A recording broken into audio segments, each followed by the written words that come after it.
مساء الخير متابعينا الكرام، اهلا وسهلا بكم في هذا الفيديو الجديد مباشرة. اذا الاخبار التي روجت والاخبار التي روج لها نظام المخزن بان دونالد ترامب لا زال يعترف بمغربية الصحراء.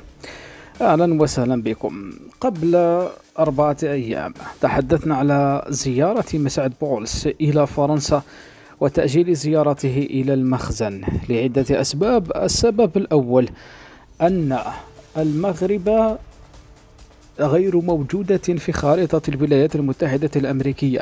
خوتنا، قبل ما نبدأ هذا الفيديو لا تنسوا الاشتراك في القناة وتفعيل جرس التنبيهات ومشاركة الفيديو في كل مواقع التواصل الاجتماعي. وكالة الأنباء المغربية نشرت أمس بأن الولايات المتحدة الأمريكية دونالد ترامب أرسل برقية عاجلة طبعا إلى الولايات المتحدة أو إلى المغرب، ورغم رسالة ترامب لملك المغرب حول ثبات الموقف الأمريكي من قضية الصحراء الغربية، تقارير غضب مغربي من تجاهل مستشار الرئيس الأمريكي مسعد بولس زيارة الرباط.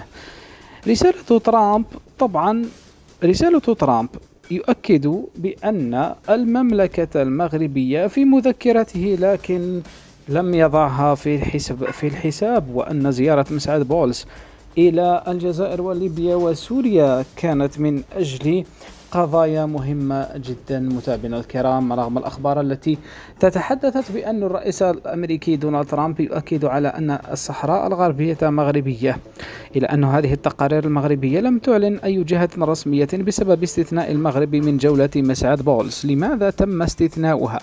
هذا هو السؤال الذي يطرحه، هو السؤال الذي طرح.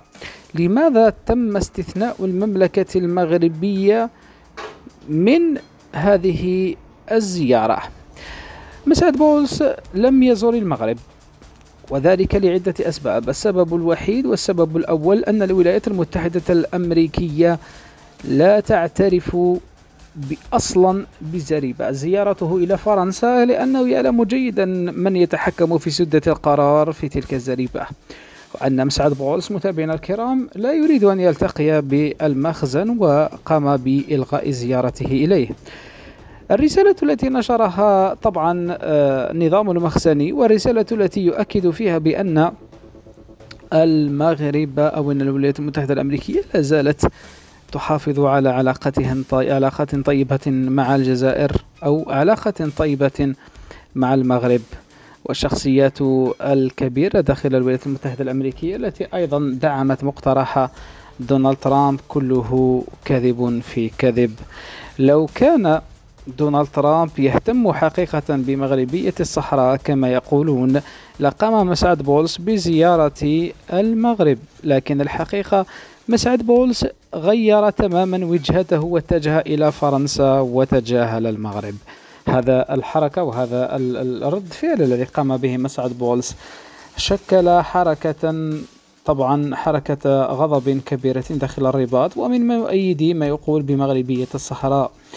غضب كبير أدى إلى انفجار داخل المملكة المخزنية، والتي أكدت بأن الصحراء الغربية ليست في مذكرة دونالد ترامب على أن تكون مغربية.